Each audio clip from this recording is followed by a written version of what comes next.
ॐ नमो भगवते वासुदेवाय। ॐ नमो भगवते वासुदेवाय। ॐ नमो भगवते वासुदेवाय। हरे कृष्णा। लिख। तो आज हम सुनेंगे दो असुरों का वध किस प्रकार कृष्ण ने किया। एक तो है अरिष्टासुर और दूसरा है व्योमासुर। तो कंस ने जिस प्रकार वो हर दिवस कोई ना कोई असुर को भेजते थे कृष्ण को मारने के लिए, तो उन्होंने अरिष्टासुर को भेजा। और वो जो अरिष्टासुर था उसने अपनी शक्ति से अपना रूप बदल दिया और उसने एक सांड का रूप धारण कर लिया। और जैसे ही वो वृंदावन में पहुंचा तो ऐसा लगा जैसे उसके चलने से धरती कांपने लगी। इतना प्रभाव था, इतना वो शक्तिशाली था। और जैसे ही वो आ रहा था तो जोरों से चिल्ला भी रहा था। और इतना जोर से चिल्लाने लगा अपनी पूंछ को ऊपर करके। और उसकी आंखें एकदम चमकने लगी, चमकती हुई आंखें। और जैसे ही ब्रजवासियों ने उस सांड को देखा वो बहुत ही भयभीत हो गए, बहुत घबरा गए। और अरिष्टासुर की आवाज सुनकर, प्रभुपाद जी बताते हैं श्रीमद् भागवतम में, अरिष्टासुर की सिर्फ आवाज सुनकर, क्योंकि वो इतने जोर से चिल्ला रहा था कि जितनी भी गैया जो गर्भवती थी और जितनी भी औरतें गर्भवती थी उनका गर्भपात हो गया, सिर्फ उसकी आवाज सुनकर। और जो ब्रज में जितने भी पशु पक्षी सब थे, पशु भागने लगे, पक्षी उड़ने लगे, बहुत दूर जाने लगे। तो जितने भी ब्रजवासी थे वो फिर कृष्ण के पास आए। जैसे हर समय जब भी उनको कोई भी परेशानी होती है या घबराहट होती है या उन्हें सुरक्षा की आवश्यकता है, तो वो कहाँ जाते हैं? कृष्ण के पास जाते हैं। और वो भागते भागते कृष्ण के पास गए और कृष्ण से कहा, प्लीज हम कृपा करके आप हमारी रक्षा कीजिए। अब कृष्ण ने उन्हें शांत किया, कहा डरो मत, मैं हूं, मैं सब संभाल लूंगा। तब कृष्ण ने उस सांड को, उस अरिष्टासुर से कहा, ओ मूर्ख, तू बहुत ही बड़ा मूर्ख है। तुम्हें क्या लगता है कि तुम ये क्या कर रहे हो? क्या तुम्हें समझ में आ रहा है? मेरे वासियों को, मेरे मित्रों को तुम डरा रहे हो, जबकि मैं यहाँ हूँ। और मैं यहाँ इसलिए हूँ क्योंकि मैं दुष्ट लोगों को सबक सिखा सकूं। सबक तो सिखाऊं और उन्हें सजा भी दूं। फिर कृष्ण ने अपने बाजुओं को थपथपाया, अपनी हथेली को मारा, ऐसे ऐसे किया कि भाई जैसे अरिष्टासुर को बताने के लिए कि मैं बहुत ही ताकतवर हूँ। ये देखकर अरिष्टासुर बहुत ही क्रोधित हो गया। और कृष्ण चाहते थे, उसे उकसाना चाहते थे। तो कृष्ण ने अपने हाथ को अपने मित्र के कंधे पर रख दिया, जैसे ना आराम से रखते हैं। ओह तुम असुर, तुम तो कुछ भी नहीं हो। बड़े आराम से उन्होंने कंधे पर हाथ डाल दिया। तो इसका कारण क्या था? अरिष्टासुर को वो उकसाना चाहते थे। वो चाहते थे कि ये जो असुर है वो आग बबूला हो जाए। और सच में वो आग बबूला हो गया। और जैसे ही उसे इतना क्रोध आया तो वो बहुत तेजी से कृष्ण की ओर दौड़ा, अपने सिंह को कृष्ण की ओर निशाना बनाते हुए। सोचिए, सांड जो है अपने सिंह को कृष्ण की ओर निशाना बना रहा है, उसकी तरफ भाग रहा है और कृष्ण को घूर रहा है। और इतनी तेजी से जा रहा है कि मानो जैसे उसे उसे समय नहीं है उसके पास। वो फटाफट कृष्ण को मारना चाहता है। तो जैसे ही वो कृष्ण की ओर दौड़ता हुआ आया, कृष्ण ने उसके सिंग को पकड़ा और उस असुर को घुमा घुमा के बहुत दूर फेंक दिया। अब असुर उठा और फिर से तेजी से सांस लेते हुए उसका पसीना पसीना छूटने लगा। उसके होठ जो थे वो कंपाने लगे, लेकिन वो फिर भी दौड़ता हुआ कृष्ण की ओर गया। और उस समय उस कहते हैं प्रभुपा जी, बेशुमार क्रोध था उसको। फिर से कृष्ण ने उसके सिंग को पकड़ा और जमीन पर पटक दिया। कहते हैं ना, जैसे धोबी कपड़े धोता है, उस तरह से कृष्ण ने अरिष्टासुर को धो डाला। एक सिंग को तोड़ा और उसी सिंग से अरिष्टासुर को खूब मारा, खूब पीटा। तब अरिष्टासुर के मुख से रक्त बहने लगा। इसका अर्थ क्या हुआ? उसकी मृत्यु बहुत समीप थी। वो छटपटाने लगा और उसकी आंखें घूमने लगी, गोल गोल घूमने लगी। इस प्रकार से कृष्ण ने अरिष्टासुर का वध कर दिया। तब देवी देवता जो ऊपर से देख रहे थे, ये कृष्ण की लीला देख रहे थे कि किस तरह से कृष्ण ने इतने आसानी से अरिष्टासुर का वध कर दिया, तो उन्होंने पुष्पों के ऊपर से वर्षा की कृष्ण के ऊपर। बताया जाता है कि अरिष्टासुर जो है, मृत्यु के बाद वो सीधा गोलोक धाम गया। हमने सुना है कि जब ज़्यादातर जब कृष्ण असुरों का वध करते हैं तो उनको ब्रह्म ज्योति प्राप्त होती है, वो ब्रह्म ज्योति में लीन हो जाते हैं। लेकिन अरिष्टासुर को भगवान ने अपने धाम गोलोक धाम भेज दिया। कैसे? एक सांड के रूप में, ताकि वो वहाँ जाए और जो गोलोक के वासी हैं उनकी सेवा करे। किस प्रकार से? अपने ऊपर बिठा के सवारी लेके उनको जहाँ जाना है वहाँ ले जा सके। कितना भाग्यशाली अरिष्टासुर है कि उसे गोलोक धाम प्राप्त हो गया। और क्यों?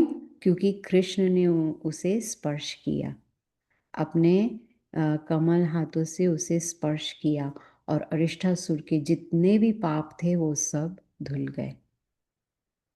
कहा जाता है कि पिछले जन्म में ये जो अरिष्टासुर था वो बृहस्पति के शिष्य थे।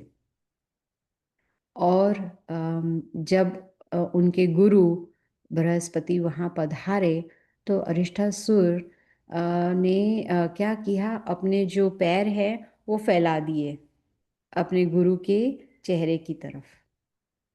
ये तो बहुत ही बड़ा अपराध है, क्योंकि जब गुरु आते हैं तो हमें बहुत ध्यान रखना चाहिए कि हम उनकी बहुत अच्छे से सेवा कर सकें, उन्हें बहुत मान सम्मान दें, उनकी आज्ञा का पालन करें, उन्हें जल अर्पण करें, उन्हें प्रसादम अर्पण करें, फूलों की माला चढ़ाएं, उनकी पूजा करें। ये सब करना आवश्यक है एक शिष्य के लिए। लेकिन ये सब करने के बजाय उसने अपने पैर फैला दिए। आपने सुना होगा कि कहते हैं कि जब हम मंदिर में जाते हैं तो हमें पैर फैला के नहीं बैठना चाहिए, क्योंकि सामने भगवान है, सामने उधर दूसरी तरफ श्रील प्रभुपाद की मूर्ति है। तो हमें बहुत ध्यान रखना चाहिए इस बात का। तो क्योंकि उसने अपने पैर फैला दिए थे गुरु के सामने, तो गुरु ने उन्हें श्राप दे दिया। कहा कि तुम बिल्कुल एक पशु के समान व्यवहार कर रहे हो, इसलिए मैं तुम्हें श्राप देता हूँ कि तुम एक सांड बन जाओ। लेकिन साथ में आपको ये बेनेडिक्शन को क्या बोलते हैं, आपको एक क्या बोलते हैं बेनेडिक्शन, मतलब आपको एक अच्छी बात ये होगी कि भगवान श्री कृष्ण स्वयं आपका वध करेंगे और आपको मुक्ति प्राप्त होगी। लेकिन ये अरिष्टासुर, ये एक एक्सेप्शन था। उसे ब्रह्म ज्योति नहीं, उसे सीधा गोलोक धाम प्राप्त हुआ। तो जब अरिष्टासुर का वध हो गया, उसके बाद में कृष्ण और बलराम अपने मित्रों के साथ वापस गांव आ गए। तब उस समय नारद मुनि जो है वो कंस के पास गए और उन्होंने कहा कंस से कि जो यशोदा को एक पुत्री हुई थी और देवकी को एक पुत्र। तो मतलब यशोदा को एक पुत्री और देवकी को एक पुत्र। और बलराम जो है वो रोहिणी का पुत्र है। और भय के कारण वसुदेव ने जैसे ही कृष्ण और बलराम, जैसे ही कृष्ण का जन्म हुआ उस कारागार में, तो उन्होंने उसे नंद के पास भेज दिया, नंद को सौंप दिया। तो कृष्ण बलराम ने ही तुम्हारे लोगों को मारा है। तुमने जितने भी असुर भेजे हैं, जितने भी असुर भेजे हैं, उन सब का वध कृष्ण और बलराम ने किया है। तो ये सुनकर कंस बहुत क्रोधित हुआ। वो अपने इंद्रियों पर नियंत्रण नहीं कर पाया। कहते ना, इंद्रियों पर नियंत्रण उसने खो दिया। और एकदम से अपनी तलवार को निकाला। और वो तलवार बहुत तेज थी। तलवार को निकाला और वसुदेव को मारने के लिए उठा। तब नारद मुनि ने कहा, रुको। उसे याद दिलाया कि वसुदेव नहीं, कृष्ण और बलराम तुम्हारी मौत का कारण बनेंगे। तब कंस ने वसुदेव और देवकी को कारागार में डाल दिया। और वो भी नहीं, सिर्फ कारागार में नहीं डाला, उन्हें लोहे की बेड़ियां भी पहना दी। कितना दुष्ट था कंस।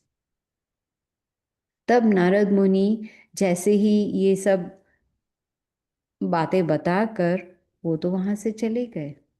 लेकिन कंस जो है वो बहुत, वो तो भयभीत तो हुआ।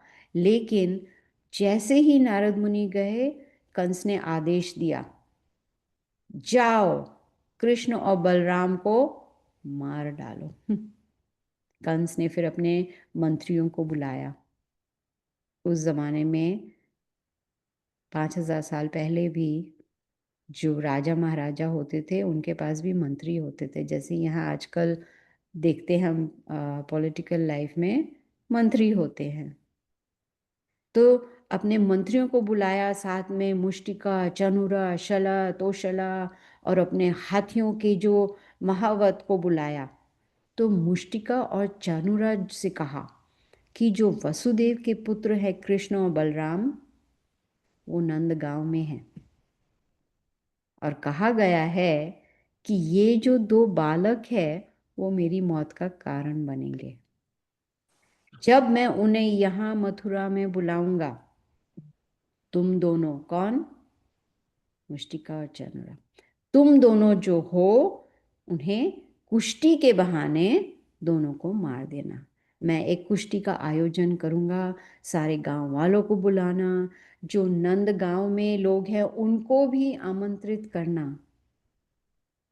तो ये जो कुश्ती का आयोजन है, ये शहर के वासियों को भी बुलाना। और मैं चाहता हूँ कि सब जो है वासी आए ये प्रतियोगिता को देखने। और तुम ये हाथियों के महावत हो, तो जो कुवलया पीढ़ है हाथी, उसको प्रवेश द्वार पर खड़े कर देना। जैसे ही कृष्ण बलराम आएंगे, उस द्वार पर ही दोनों को कुचल देना। कंस सोचता है ये कितना आसान है, इतना बड़ा हाथी है, इतना शक्तिशाली है, वो आराम से दो छोटे छोटे बालकों को कुचल देगा। और ये जो मेरे दो कुश्तीबाज हैं, ये तो बहुत ही आराम से कृष्ण बलराम को कुश्ती में मार देंगे। फिर कंस ने अपने मंत्रियों को तो भेज दिया, अक्रूरा को बुलाया। जो अक्रूर है, उस अक्रूर के हाथ को कंस ने अपने हाथ में लिया। ये ना बहुत अच्छा तरीका है, अगर किसी से कुछ बात मनवानी हो, किसी, अगर हम चाहते हैं कि कोई हमारी बात माने, कोई हमारी बात सुने, तो अगर आप उसका हाथ लेके अपने हाथ में रखोगे और बड़े प्रेम से बात करोगे, तो कहते हैं ना, वो इंसान पिघल जाएगा, उसका जो हृदय है वो पिघल जाएगा। तो कंस बहुत ही बुद्धिमान व्यक्ति था। तो उसने अक्रूर को हाथ को अपने हाथ में रखा और बोला, मेरे प्यारे अक्रूर, तुम बहुत दयावान हो, तुम बहुत ही उदार हो, और मैं चाहता हूं कि तुम मुझ पर एक मैत्रीपूर्ण उपकार करो। बोलते ना, फ्रेंडली फेवर। बस ये एक उपकार मुझ पर कर दो। तुम हमेशा मेरे आदेश का पालन करते हो और मैं तुम पर निर्भर हूं। तो मैं चाहता हूं कि कृपा करके तुम नंदगांव जाओ और वहां नंद के जो पुत्र हैं, कृष्ण और बलराम, उन्हें तुम यहाँ अपने रथ पर मथुरा में ले आओ। और साथ में नंद महाराज और जितने भी गांव वाले हैं, वृंदावन वासी हैं, उन सबको भी आमंत्रित करना। और जब कृष्ण और बलराम आएंगे, तब ये जो हाथी है, शक्तिशाली हाथी है, कुवलयापीड़, उनको मार देगा। अगर वे बच गए, समझो वो हाथी से बच भी जाते हैं, तो ये जो मेरे कुश्तीबाज हैं ना, इतने इतने शक्तिशाली, ये दोनों बालकों को मार देंगे। और मैं और जो वसुदेव और उसके सारे संबंधी हैं, उसके बाद मैं इन सबको मार दूंगा। कितना बड़ा प्लानिंग है। पहले कृष्ण बलराम को मारना है, फिर वसुदेव को, और वसुदेव के जितने भी संबंधी हैं, उसके खुद के जितने संबंधी हैं। जैसे उसने तो ये भी कहा, मैं अपने पिता उग्रसेन को भी मार डालूंगा। अपने भाई देवक को भी मार दूंगा, और जितने भी सारे दुश्मन हैं उन सबको मैं मार दूंगा। तब ये सारी जो धरती है, उसमें से जितने भी कांटे हैं, उन सब को मैं निकाल दूंगा। मतलब ये जो जितने भी लोग हैं जो मेरी तरफ नहीं हैं, ये सब मेरे लिए कांटे हैं। तब मेरे दो संबंधी हैं, एक है जरासन और दूसरा है द्विविदा। ये दोनों मेरे शुभ चिंतक हैं। और साथ में मेरे दूसरे भी मित्र हैं, शंबरा है, नरका है, बाना है। ये सब, इन सब की सहायता से मैं सबको मार दूंगा। फिर इस सारी पृथ्वी पर मैं राज करूंगा। ऐसा उसने, कंस ने अक्रूर से कहा। तब अक्रूर ने कहा, आपने बहुत ही माहिर युक्ति निकाली है, फिर भी मनुष्य को सफलता और असफलता में समान रूप से रहना चाहिए। तो इससे हमें पता चलता है कि अक्रूर जो है, वो एक भक्त के भांति सोच रहा था। जैसे भगवत गीता में भी कृष्ण कहते हैं कि हमें समान रूप से रहना चाहिए, चाहे सफलता हो, असफलता हो, दुख हो, सुख हो, जो भी हो। तब अक्रूर ने ये भी कहा, तकदीर में जो लिखा है वही होता है। तो आप मन में उसने सोचा होगा कि आप तो सोच रहे हो आप इसको भी मारोगे, उसको भी मारोगे, लेकिन अगर तकदीर में है कि कृष्ण आपको मारेंगे, तो कृष्ण आपको मारेंगे। फिर भी, अक्रूर ने कहा, फिर भी मैं आपके आज्ञा का पालन करूंगा। तब सब अपने कक्ष में चले गए। कंस ने फिर केशी असुर को भेजा।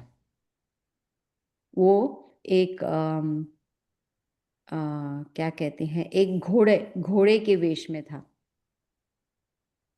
और जो केशी है, वो अम, मन की गति से भागता था।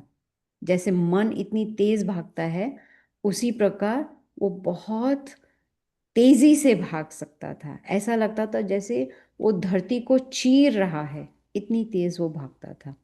और उसके ऐसे भागने से सब भयभीत हो जाते थे। और जब वो, जैसे ना घोड़े होते, वो हिन हिनाते हैं, तो उसके हिन हिनाने से भी लोग बहुत भयभीत हो जाते थे।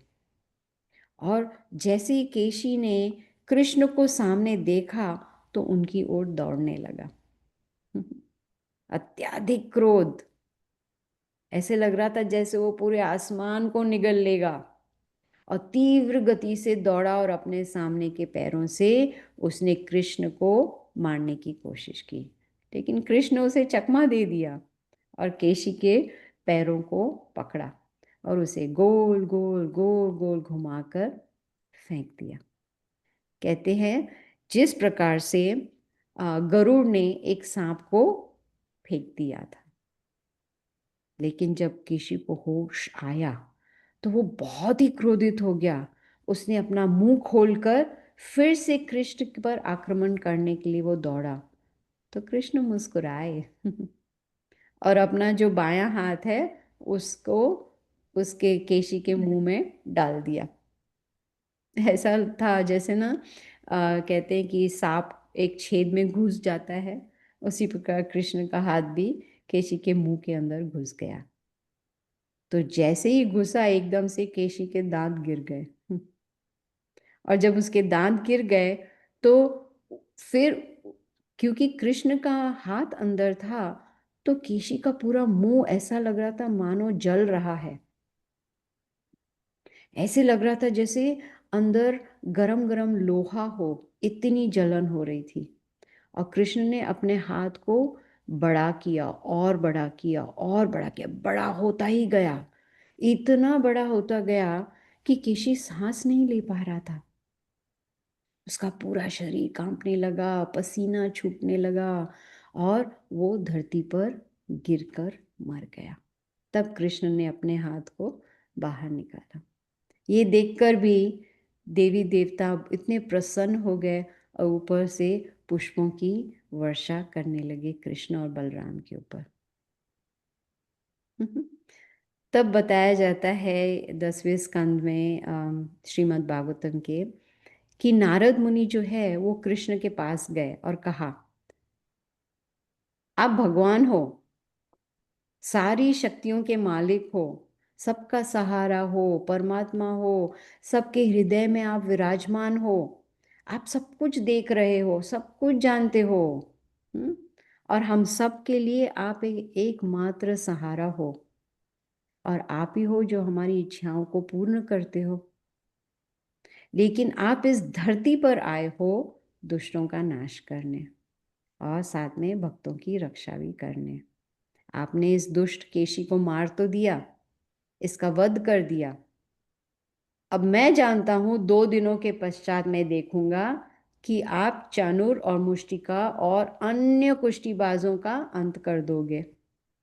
मैं ये भी जानता हूं उस 2 दिन के पश्चात आप कुवलया पीड़ और कंस का अंत भी कर दोगे। ये सब मैं देखूंगा। फिर मैं देखूंगा कि काल्यवान में मूर और नरका का किस तरह से आप वध करोगे। फिर आप पारिजात का जो पुष्प है उसे आप चुराओगे और फिर आप इंद्र को पराजित भी करोगे, क्योंकि वो जो पारिजात का जो वृक्ष है वो इंद्रलोक में है, वहां से कृष्ण चुराएंगे। फिर आप अन्य राजकुमारियों के साथ विवाह भी करोगे। उसके पश्चात आप नृग को श्राप से मुक्त करोगे, श्यामंता का मणि जो है उसको ले आओगे। फिर आप एक ब्राह्मण के मृत्य पुत्र को भी वापस ले आओगे यमराज से। फिर आप पौंड्रक और दंतवक्र का वध करोगे।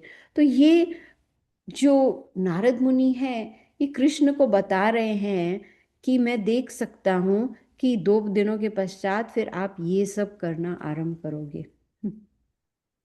और मैं इतना सौभाग्यशाली हूं कि मुझे ये सब दृश्य देखने का अवसर प्राप्त होगा। फिर आप अर्जुन के सारथी भी के रूप में भी देखूंगा मैं आपको। तो आप कृपा करके मेरा नमन स्वीकार करें। फिर नारद मुनि वहां से चले गए। फिर इन वसुरों के वध के बाद कृष्ण अपने मित्रों के साथ गैया चराने लगे। एक दिवस जब गैया चरा रहे थे तो छुपम छुपा खेल रहे थे, वो ना हाइड एंड सीक बोलते हैं, वो खेल रहे थे सब मित्र। तो छुपना, पकड़ना, कोई चोर बना, कोई बकरी बना, कोई पकड़ने वाला, जैसे ना चोर सिपाही होते हैं, इस प्रकार से वो आपस में खेलने लगे। आपस में जब खेल रहे थे, जब जब भी मित्र कृष्ण बलराम के साथ होते थे उन्हें कोई भय नहीं लगता था, क्योंकि वो जानते थे कि कृष्ण हमारी हमेशा सुरक्षा करेंगे। तो उस समय एक शक्तिशाली जादूगर व्योमासुर, वो माया का पुत्र था, वो वहां पर आया और उसने अपनी शक्ति से एक ग्वाले का रूप धारण किया। मतलब जैसे कृष्ण के दूसरे मित्र थे, उसी उसी प्रकार वो भी प्रतीत हो रहा था, किसी को पता ना चले कि वो एक असुर। तो जो मित्र बकरी बने थे, उन्हें चुराने के स्वांग से ये असुर उन्हें चुराने जा रहा था। कृष्ण तो समझ गए कि ये कोई ग्वाला नहीं है, ये मेरा मित्र नहीं है, ये तो व्योमासुर है। फिर कृष्ण ने उसे झपट लिया और रोका मित्रों को ले जाने से। वो मित्रों को लेकर भाग रहा था, चोरी कर रहा था। तब व्योमासुर ने अपना वास्तविक रूप धारण किया और कहते हैं भागवतम में कि उसका जो रूप था बहुत ही विशाल था, एक पर्वत की तरह विशाल था वो। उसने बहुत कोशिश की अपने आप को छुड़ाने की, लेकिन नहीं कर पाया, क्योंकि उसकी जो शक्ति थी कृष्ण की शक्ति के सामने बहुत ही कम हो गई। फिर कृष्ण ने उस जो असुर था उसको अपने हाथों से जमीन पर फेंक दिया। उसी तरह इस असुर को मारा जैसे कहते हैं ना, यज्ञ में एक पशु को डालते हैं उसको मारने के लिए। तो बहुत ही आसानी से व्योमासुर का भी कृष्ण ने वध कर लिया। अब ये सोचना हमें चाहिए कि कृष्ण तो एक छोटे से बालक हैं। क्या बालक ऐसे विशाल पर्वत रूपी असुर का वध कर सकते हैं? बालक नहीं कर सकते, लेकिन भगवान कर सकते हैं। तब देवी देवता बहुत प्रसन्न हुए और कृष्ण का गुणगान करने लगे। लेकिन कृष्ण अपने मित्रों के संग वापस गोकुल चले गए। जो ब्रजवासी हैं उनका पूर्ण रूप से समर्पण कृष्ण में था। वो पूर्ण रूप से कृष्ण पे निर्भर थे। उनके लिए कृष्ण ही सब कुछ थे। कृष्ण के बिना उन्हें ऐसा लगता था कि देह में प्राण है ही नहीं। पूर्ण रूप से, प्रभुपाद कहते पूर्ण रूप से कृष्ण के चरणों में समर्पित थे। तो उसी प्रकार कृष्ण भी भगवद गीता में यही कहते हैं, सर्व धर्मान परित्यज्य माम एकम शरण, कि आप सब कुछ छोड़ के सिर्फ मेरी शरण लो। वो भी पूर्ण रूप से। ऐसा नहीं 10%, 20%, 30% देखेंगे, सोचेंगे नहीं। जब तक पूर्ण रूप से समर्पित नहीं होंगे तब तक कृष्ण के प्रति हम कृष्ण के प्रति आकर्षित नहीं हो पाएंगे। मैं एक कहानी सुन रही थी कि कृष्ण और अर्जुन एक बार आ, अपना रूप बदल के दूसरा रूप धारण करके वो आ, एक विधवा, एक बहुत बूढ़ी विधवा थी, उसके उसके पास गए। और वो जो बूढ़ी विधवा थी, वो उसके पास एक ही गाय थी। गाय का दूध निकालती थी, वो दूध को बेचती थी, धन प्राप्त होता था, उससे उसका जीवन व्यतीत होता था। तो जब इस बुढ़िया ने देखा दो व्यक्ति आए हैं उनके घर पर, तो उन्होंने उन्हें आमंत्रित किया। तो कृष्ण और अर्जुन ने उस बुढ़िया से कहा कि हमें तो बहुत भूख लगी है, क्या आपके पास कुछ है? क्या हम आज की रात आपके घर में रह सकते हैं? उसने कहा अवश्य। वो बहुत ही साधारण जीवन व्यतीत करती थी। तो अर्जुन और कृष्ण बहुत प्रसन्न हुए उसकी आतिथ्य से। जब वो चले गए, दूसरे दिन जब वो गए, तो अर्जुन ने कृष्ण से कहा कि ये तो आपकी भक्ति करती है, इतनी बूढ़ी है, विधवा है, अकेली रहती है, तो आप इसे और ज़्यादा सुविधा क्यों नहीं दे देते हो, ताकि इसका जीवन जो है वो सुखमय से बीत सके, ताकि इसे ज़्यादा परिश्रम ना करना सके। तो कृष्ण ने कहा कि कल इसकी गैया मर जाएगी। अर्जुन ने कहा अगर इसकी गैया मर गई तो फिर ये क्या करेगी? ये तो एक ही सहारा है, गैया के द्वारा ही उसका जीवन व्यतीत होता है, वो क्या खाएगी, कैसे जिएगी? तब कृष्ण ने कहा, ये जो बुढ़िया है, ये बहुत ही अपने, इसका बहुत गाय में मोह है, बहुत अटैच्ड है ये गाय से, इसलिए, और मैं जानता हूँ कि बहुत जल्दी इस बुढ़िया की मृत्यु होने वाली है, तो अगर इसका मोह गाय में होगा तो अंत समय में ये गैया के बारे में ही सोचेगी और वो मुक्ति प्राप्त नहीं कर पाएगी। इसलिए मैं गैया को ले लूँगा, गैया कल मर जाएगी, जब गैया मर जाएगी तब उसे और कोई सहारा नहीं होगा, वो सिर्फ मेरे पास ही आएगी, वो जबरदस्ती मेरी शरण लेगी पूर्ण रूप से, और तब जब उसकी मृत्यु होगी तो वो मेरा स्मरण करेगी और मेरे धाम में वापस आ जाएगी। तो इससे हम समझ सकते हैं कि कृष्ण जो हैं वो हमारी मदद करने के लिए तत्पर है, लेकिन क्या हम उनकी मदद चाहते हैं? कभी कभी हम देखते हैं कि हमारे जीवन से बहुत ही महत्वपूर्ण व्यक्ति हो या कोई चीज़ हो या कुछ हो, वो चला जाता है तो हमें बहुत दुख होता है। प्रभुपाद जी कहते हैं ऐसे समय हमें सोचना चाहिए कि ये कृष्ण ने हमारे ऊपर कृपा की है, ताकि हम जिसमें भी हमारा मोह है उसे कृष्ण ने हमारे जीवन से निकाल लिया है, और अब हम आराम से कृष्ण की भक्ति कर सकते हैं। वैसे देखा जाए तो जो भी हमें कृष्ण ने दिया है, धन दौलत है, परिवार है, नौकरी है, जो कुछ भी है, वो सब उनकी ही कृपा है। तो अगर वो सब कृष्ण की सेवा में लगाएंगे तो फिर कृष्ण को वो सब ले जाने की आवश्यकता ही नहीं पड़ेगी। अगर हम इन सब चीज़ों से मोह हटा देंगे तो कृष्ण ये सब हमारे जीवन से क्यों हटाएंगे? क्योंकि हमें मोह होता है, इसलिए कृष्ण को ये सब हटाना पड़ता है।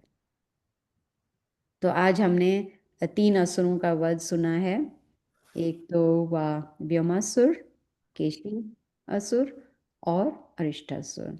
तो अब मैं समाप्त करती हूँ। अगर किसी का कोई प्रश्न है तो वो आप पूछ सकते हो।